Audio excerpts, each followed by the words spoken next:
Marte opoziție Saturn, Marte conjunct Chiron, tranzitele astrologice ale anului 2023, Moraev.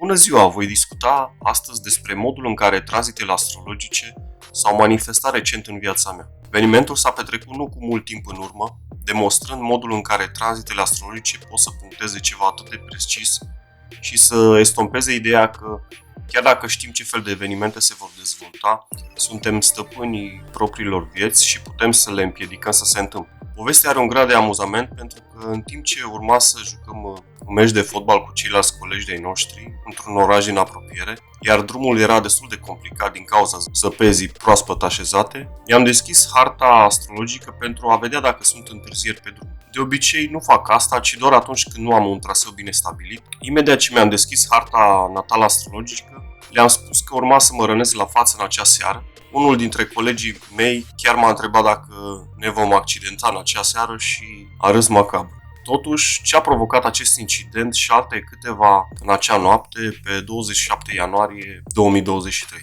Așadar, se deschide în harta natală astrologică. Saturn natal a primit aspectul de opoziție din partea lui Marte, care tranzitează casa 12-a. Saturn guvernează imunitatea, pielea și oasele. Totuși, nu a fost suficient doar acest aspect, pentru că Saturn, prezent în casa 6-a însăgetător, face ca oasele, în special vertebrele, să fie predispuse la o mobilitate suplimentară. Saturn, nefiind atât de grav afectat în harta astrologică natală, nu a existat niciodată un incident major, cum ar fi o fractură. Totuși, când m-am uitat mai bine, același Marte era foarte strâns în conjuncție cu Chiron în casa 12 în Gemeni. În încercarea de a-mi presa șeful pe terenul de joc și cu care am avut neînțelegeri în trecut, am încercat de atâtea ori să-l deposedez de minge pe partea dreaptă prin alunecare. Glezna a avut de suferit, așa că nu am mai putut să calc, dar totuși nu m-am accidentat grav, mi-am întins glezna și am fost pus ca portar. Inutil să spun că durerea a revenit. Dar la un moment dat, când am revenit în apărare, l-am ajuns de urmă pe cel care mă deposedase inițial. Un cot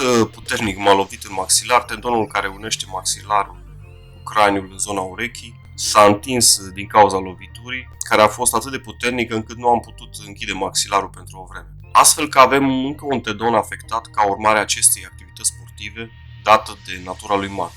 Într-un viitor videoclip voi vorbi despre vitalitate și cum ne putem da seama dacă sănătatea cuiva este în pericol. Asta e tot pentru astăzi. Dacă aveți întrebări, le puteți pune în comentarii, dar și pe adresa de mail de pe ecran. Dacă aveți întâmplări similare, puteți de asemenea să înscrieți și poate, dacă sunteți de acord, le vom explica într-un videoclip din seria tranzitelor astrologice. Din motive strict de securitate am șters gradele planetelor care nu au fost implicate în această poveste și pentru a nu se putea afla datele personale, fiindcă au existat tentative de fraude în acest sens. Vă mulțumesc pentru vizionare și vă mai aștept. La revedere!